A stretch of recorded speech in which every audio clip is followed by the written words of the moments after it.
Welcome to the second episode in a Legendarium series titled A History of Poland, The Deluge, Part 2. In this episode, we will continue our deep dive into the cataclysm that buried Eastern Europe during the middle of the 17th century.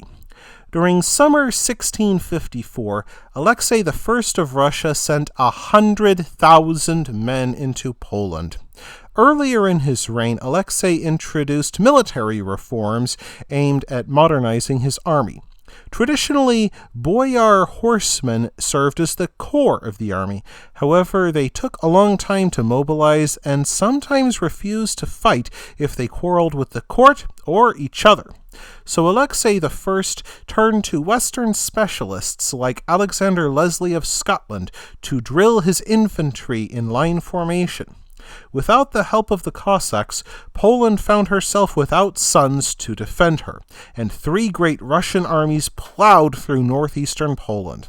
One city after another, populated by the Russian Orthodox faithful in many cases, opened their gates to the Tsar's army. They offered the traditional greeting gift of bread and salt. Alexei I personally led the army bound for Smolensk. The Tsar grew up hearing stories of the Russian city's heroic 2-year resistance to the Poles during the time of troubles almost 2 generations ago. This time, Smolensk did not last nearly as long. The other Russian armies cut off any reinforcements headed for Polish-held Smolensk. During the first storm, the Russians seized a tower, only to lose it, and many men, when the Poles detonated a powder store beneath it.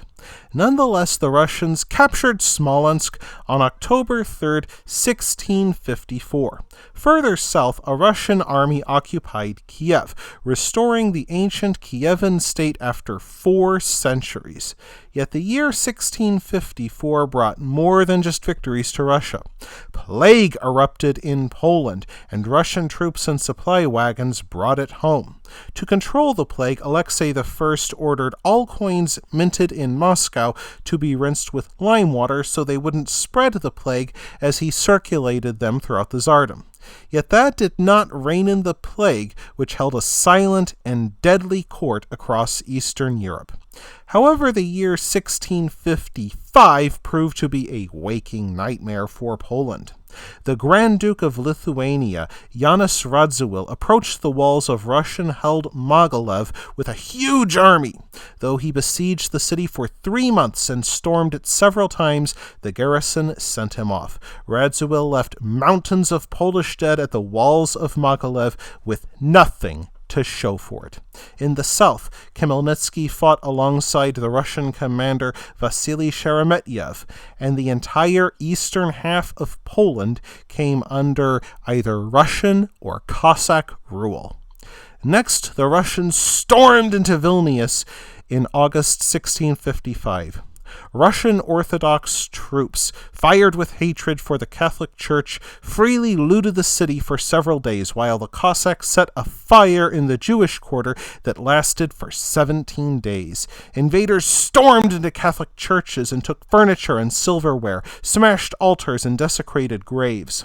The Russians took out their rage on palaces, especially that of their enemy, Grand Duke Janusz Radziwiłł.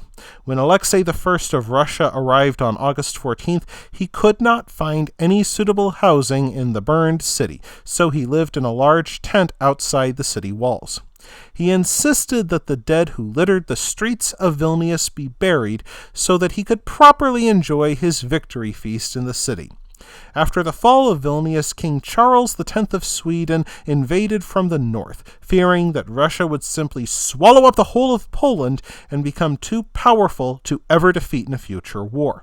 Fearing brutal Russian rule, and with no more confidence in their King Jan II Casimir, many great Polish lords bent the knee to Charles X. Jan II Casimir, King of Poland, had lost his capital at Warsaw and now sought refuge in the ancient Polish capital of Krakow, further south and deep in the interior. Charles X received the Polish crown from rebel Polish nobles, though he really only cared about seizing the Baltic coast and looting the Polish interior. Swedish wealth and population had never been large enough to sustain the great empire won after the Livonian War, and such expeditions helped to keep the Swedish treasury full. Throughout Poland, Russian and Swedish armies alike lived off the land, seizing grain and animals from already impoverished serfs. That left the Poles with nothing left but their lives, soon lost to starvation. For a time, it appeared that Poland would vanish from the map of Europe. Yet Charles X soon angered the Poles not only by being Lutheran, but by his troops freely looting the countryside. His fervent Lutheran troops especially targeted Catholic churches, hauling off altarpieces, candlestick holders, vestments, and decorations to fill the Swedish treasury and their own pockets. In Vilnius, some Swedish soldiers attempted to destroy a painting of the Virgin Mary, judging it blasphemous. However, the gate suddenly crashed down upon the soldiers, killing them and saving the painting. The people of Vilnius judged this a miracle, and the painting still exists to this day. Soon enough, the Polish nobles who swore loyalty to Charles X began reconsidering. By summer 1656, Jan II Casimir rallied enough support from Polish Catholics that he drove the Swedes back into Warsaw. Charles X, seeing his fortunes fading, went abroad to raise a new army from across northern Europe. Indeed, Alexei I no longer worried about Poland, but Sweden, the most sophisticated military state in Europe.